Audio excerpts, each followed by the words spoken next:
From flirting to straight up harassment, some of these anime ninjas really gotta chill. Y'all ever had that awkward moment you just in your room, watching anime, trying to have a good time, and that character show up on screen right when somebody walks into your room?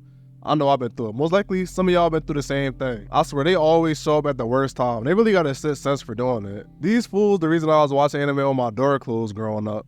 So today, I'm going through my not so proud of list of some of the freakiest anime characters that had me, and my family for that matter, wondering what the hell I'm watching.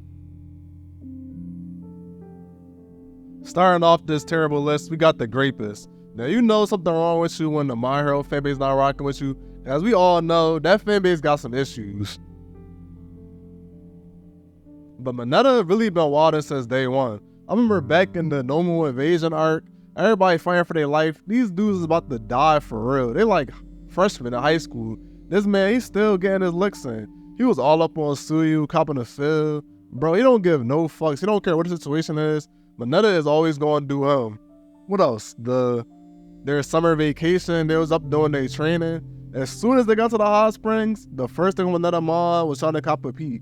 He had to have a little boy smack him down to earth, talking about, bro, you gotta stop. You gotta learn how to be a good human being. That's deep, because this man trying to be a hero.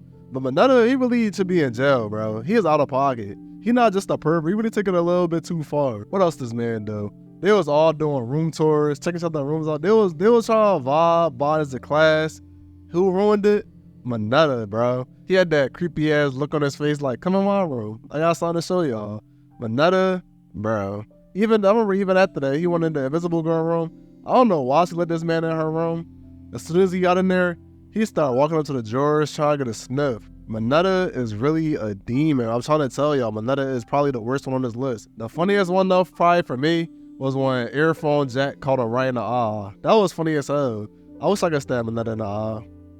But the worst thing that he did, Eri, man. We all know this scene.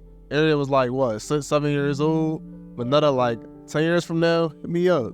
I can't wait to see what you're gonna look like in 10 years. Bro, Mineta needs jail time.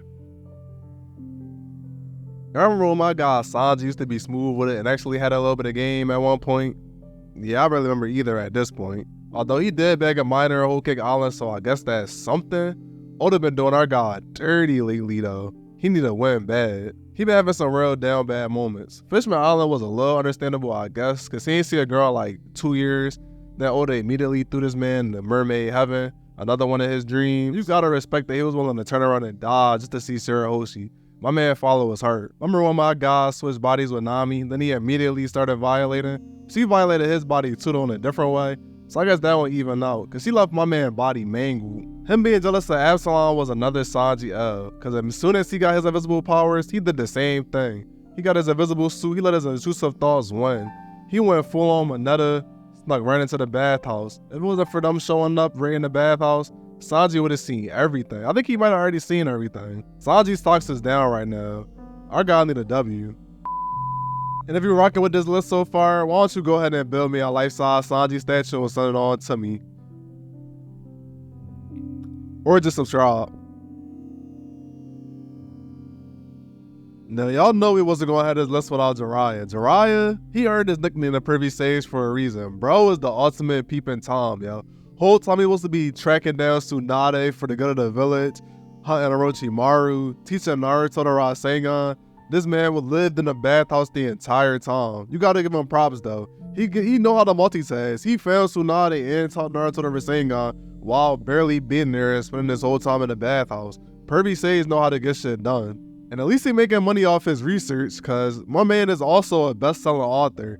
Bro, Kakashi, he had Kakashi reading that joint. He had everybody reading his book. They was flying off the Naruto world shows.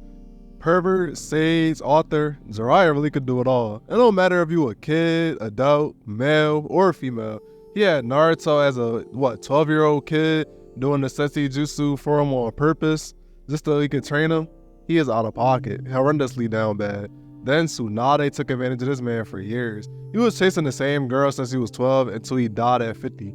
Then she had the nerve to not even realize that she liked him until after he died. She played him. She did our guy dirty. Now, compared to everybody else, Hisoka should not even be on the same list. I can't even say the word I want to say to describe this man, because this video gonna get taken down. We all know what I'm talking about, though. Hisoka is probably the wildest boy in anime. Remember that scene where he was walking behind Gon and Killua, giving them the creeps? Or that scene, he threatened to kill his own friend because he threatened to touch Gon? Hisoka be wildin', bro. The 90s version is even worse. I watched that version too. Hisoka, he just looked even worse than that. He's probably a big reason why a lot of y'all scared of clowns now as adults. If y'all grew up watching Hisoka, bro, I'll be scared of clowns too. Imagine being a voice actor for Hisoka, having to say the things that he has to say, bro. I know this man he had to be ashamed saying them lines. He was saying them lines a little too well, unless he just really good at his job. He was wilding out walking behind Killua and going like that. We all saw where his eyes was lingering that day. Killua was like, go ahead and walk in front. Hisoka like, nah, I like the view from back here just fine. He be getting off on getting his ass kicked. That Heaven's Arena fight between him and Gon was goated. It was a great ass fight. Remember the reaction that he gave to Gon when he was just pounding on him? Hisoka was mad happy that Gon was pounding on him. Number 1 can't get any worse than Hisoka, but he's definitely more iconic. We all know who number 1 is. The father, or grandfather with his old ass, of anime perverts has got to be Roshi. Now, I'm not saying Akira Toriyama was the first one to ever draw anime pervert on this level, but it's the first one I ever seen. Every anime pervert had to be inspired by Roshi, man. The gags he was doing, I don't even know if you could do these in today's time. Most of the ones on this list, for that matter, besides Mineta, it's from the 90s. The 90s was a wild time, but Roshi took it to another level. From 16-year-old Bulma to Launch to age of 18, Roshi don't give no fucks. He don't care who you are. He don't care if you're married to his student. He don't care if you're a minor, bro. Roshi is entirely out of pocket. He is funny as hell, though. We all know one of the best moments in OG Dragon Ball was when Bulma showed Roshi everything, man. He finally got to see all the goods. In his 7 years of living, that probably was the first time he's seen everything, and it was from a little girl. Just like Jiraiya, though, my man Roshi know how to get stuff done. He knows slouch when it comes to boxing. Even with his out-of-pocket thoughts, he still became the top fighter in his world, until Kid Goku surpassed him. Despite all his flaws, you gotta love Master Roshi. He trained up Goku, Krillin, and them, and he's just always good for a laugh. That's it for my list of top 5 freakiest anime characters. If you're still watching to this point, thank you, and I love you guys. Subscribe if you want to see what else I do. Stay up to date on my new videos. If you like this video, give me a like and a subscribe, and I'll see y'all in the next one.